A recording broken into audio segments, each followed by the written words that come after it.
So I think we should start with the basics to go over what are omegas.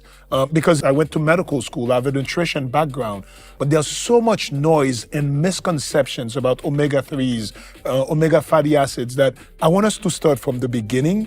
Tell us what it is and what are the actions on our body. Sure. So what are omegas? So there are two families, what we'll call the essential fatty acids. And both omega-6 and omega-3 are essential, meaning they have to be in the diet. In the same way vitamins, we can't make them.